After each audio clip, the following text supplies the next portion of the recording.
Hey everyone, welcome to episode 4 of the Breaking Chains podcast. Thanks for being with us today. Today we're going to be talking about victimhood and survivor mentality. What's up?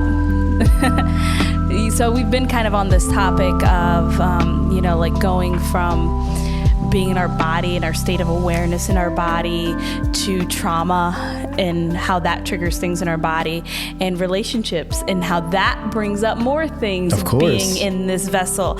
And so it's only fitting this season to go into, I think it kind of lines straight into being either in victimhood or survival mode. And it's not necessarily either or. I will say that I have definitely experienced both for myself. You've called me out on some victimhood mentality. I called you out? You've called me out. Of course I did. On some victimhood mentality. But if I was to have a label myself, I would have said I was a survivor, right? I did what it takes to get through this life. So what's the difference for you between the both, victimhood, survivor mentality? What do you feel is the biggest difference between both of them, if you feel like you've experienced both? So I think we all, it's human nature, right? To put a little blame. We never really want to take full. It just can't be all me, right? It has to be somebody else here in play that made me do something or say something or made this situation happen. We kind of always want to find fault. And I think that's victimhood mentality. When you are trying to blame, when it's everybody else's fault but mine, where I cannot take accountability, I cannot take responsibility. Life is happening to me. I will say that being a victim, really living in that victimhood, is different than having moments of being a victim, right? Of course. Because it's really important, all of the work that we do, to figure this out ourselves. It doesn't necessarily help me if you're oh, you're such a victim, right? Is that going to really help me see that? Until you're questioning me, okay, is it somebody else's fault? Questions always help us see ourselves a little Agreed. more than telling somebody. I'm learning that too. And then when it comes to survival mode, I think the mentality more is I need to defend myself by all means. I need to make sure that I'm going to live through this. So I'm going to defend whatever decision it is. It's not necessarily I need to blame anyone, but I'm going to make sure you understand that you know why I made this decision, or it's me against the world, one and one, our super lone wolf. I could be bad all by myself and I just got to go through this life. It's a hard not life and I'm just going to get through it. I think that's more survival mode. What are the differences for you, if you were to say? Well, I feel like victimhood is often not being able to look at one's own responsibility in any situation. Right. I think though we've gotten the habits from others and we just kind of mimic those. It's hard to take responsibility. It's very hard, right? Because if you feel I have to take responsibility, I did this. My life is the way it is right now in this moment because of the decisions I have made. Whew. That's hard. But when you're a victim, it's not. And no, nothing's me. Exactly. I was put into this world and I didn't choose my cards. I was given this and this. It's not fair. I live in poverty because I was born in poverty. Of course. And it will always be true, right? Of course, but ownership is the hardest onus to take, right? And I think that's scary for people. It's easier for other individuals to really direct one's life, or for you to push blame onto others than to take full responsibility, because then there's nowhere to run.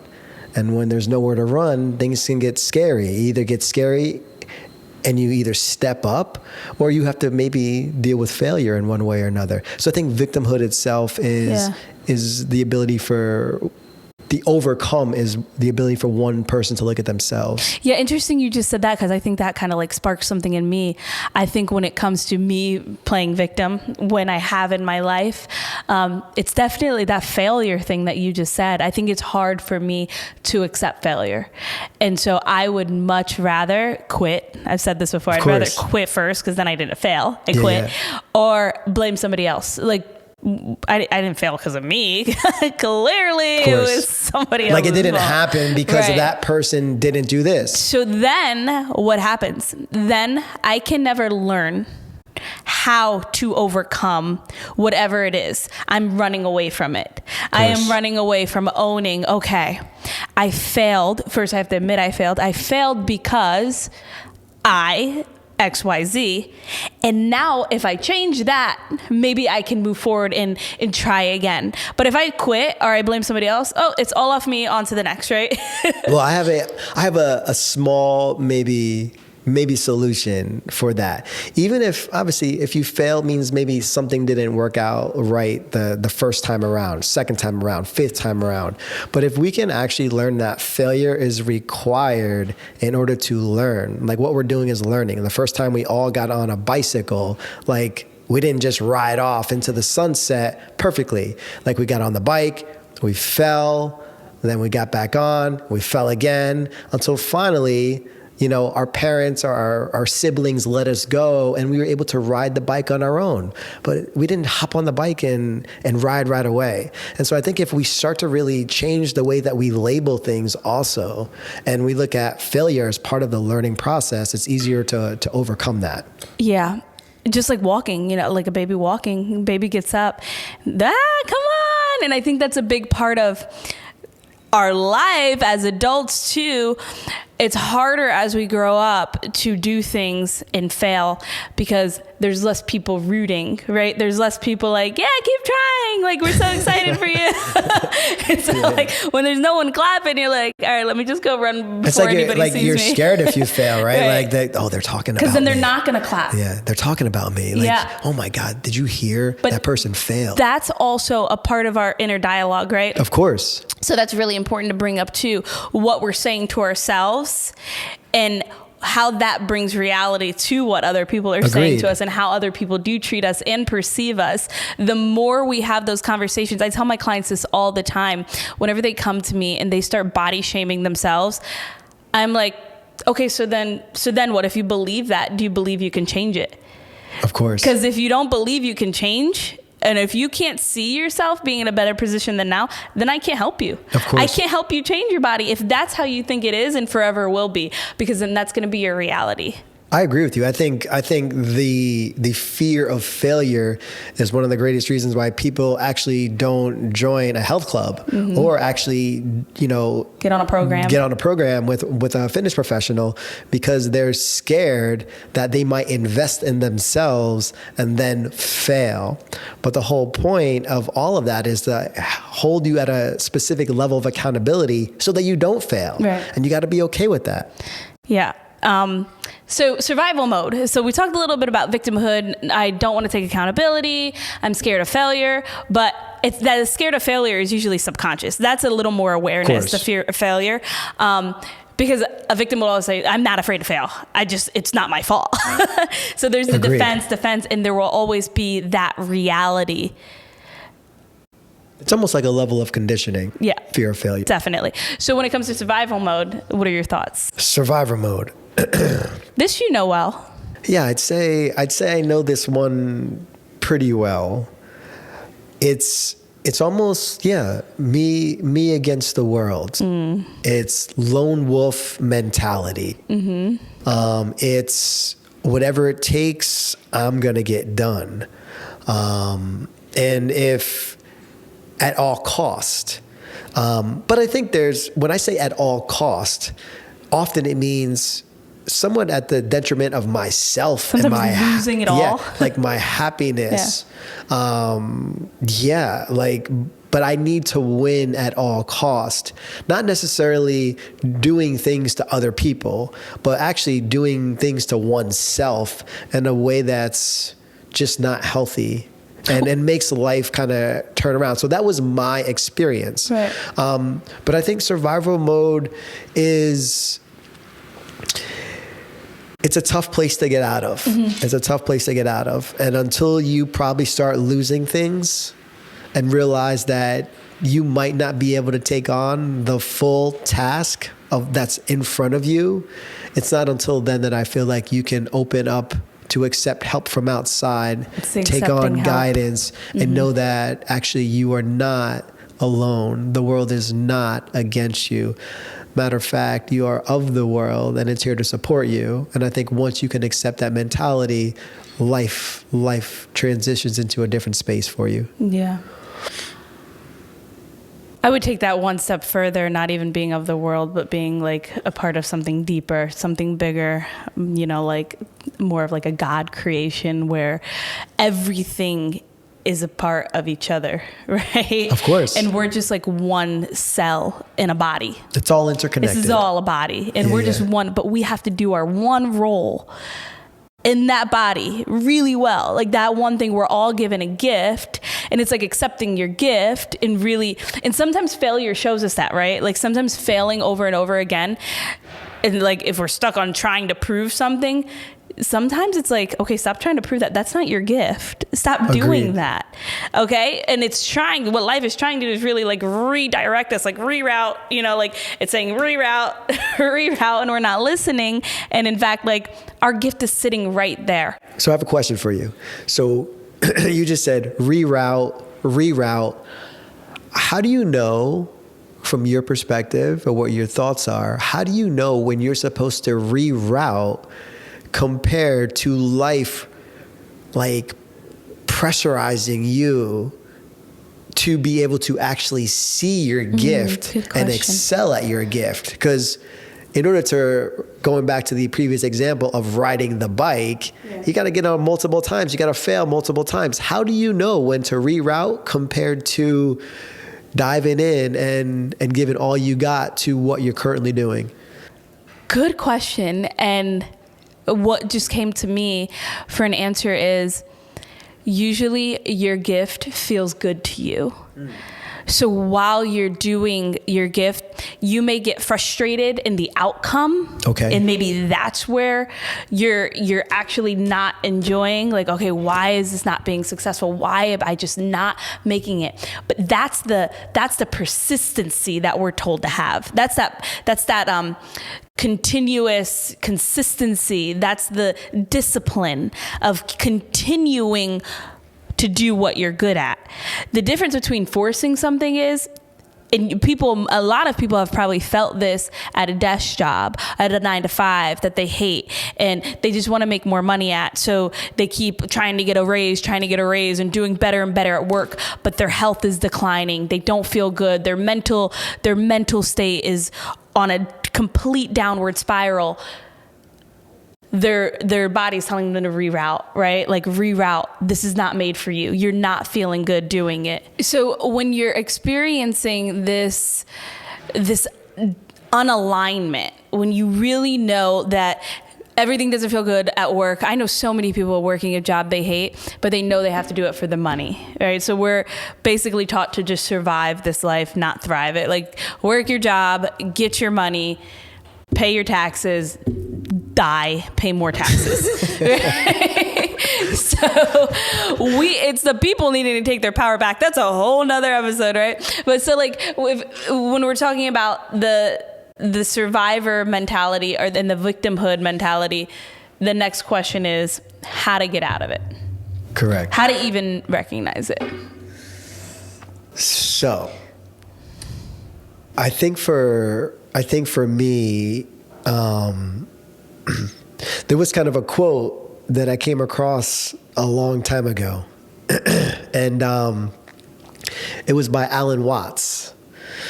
And I obviously listened to a lot of his videos. You know, he is a, old school philosopher, et cetera, et cetera. But, he said, the inside equals the outside, and the outside equals the inside. Boom. Let me say that one more time. Deep. No, that's enough. The inside equals the outside, and the outside equals the inside. Why is this important to me? And how did it change my life? Was that I started to look at the world differently. I started to look at the world as a projection of how I was feeling inside myself. And if I looked at the world in that way, I had no choice but to take full responsibility for my life and for what the outcome that I wanted. Because the bottom line is, for the first time, if I connected the outside world with how I was emotionally feeling inside, then you can't be a victim and you can't be in survivor mode.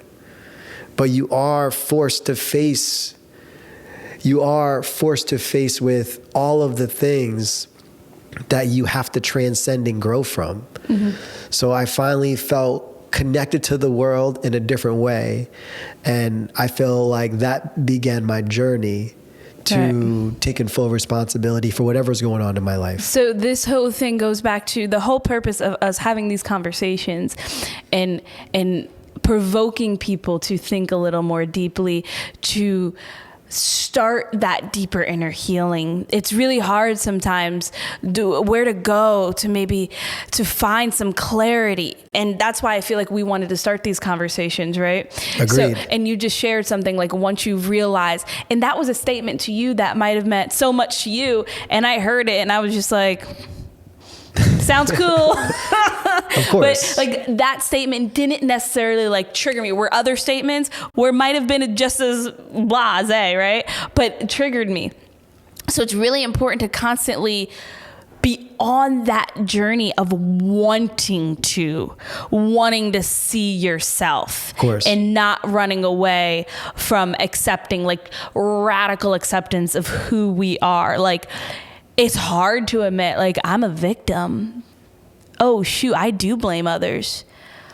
Oh, shoot, I do gossip. Mm-hmm. I do like when I see somebody else not doing too well, and I feel jealous when people are doing better than me, right? Like, it's very hard to say those things. But it's so important, of course, to recognize these things so that we can get better, expand and challenge ourselves and say, I want a better life for me, and I want a better life for everyone around me. So how do I begin to create a better life?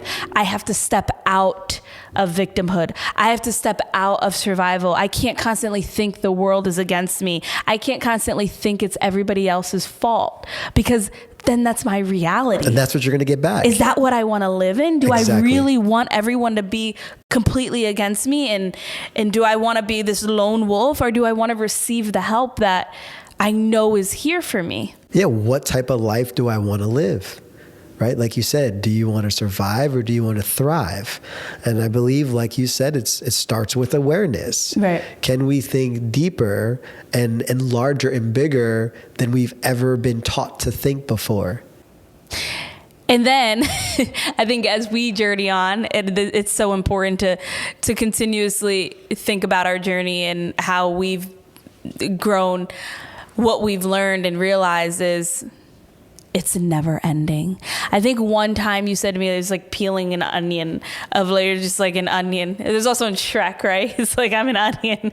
I have layers. And it's so real for all of us. We're just peeling away at the things that we need to see to completely just be that flower, to blossom into what we were here meant to be. So if we're constantly doing things that don't align with us, or hanging around people that don't align with us, our health declines. Of course. Our spiritual connection with something deeper goes away, because we're at the surface.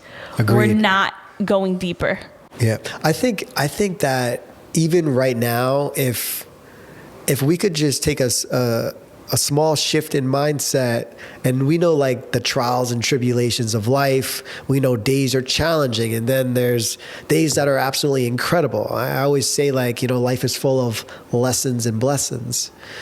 And but if we looked at life as a school, and every single day we were in the school of life, and life was teaching us where to go. Life was teaching us what we need to work on.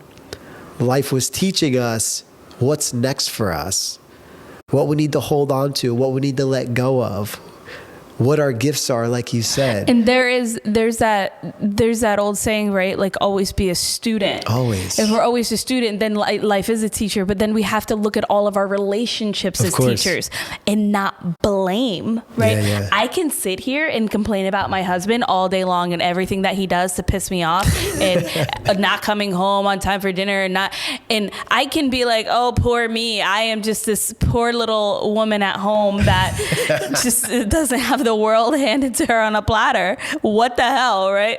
Or I could tap into like, what more can I be doing, or what more can I just be letting go of and being grateful, and just maybe I do too much. Maybe I just need to relax and sit the F down, you know? And so if we look at all of these relationships as teachers, including our children, like, that's a big one that we've never brought up. Interesting enough is because I've been a little more snappier. I've been like moody and emotional and a little hormonal. A little bit. Baby number 3 on the way. Baby number 3. And do you see what he does? Do you see that?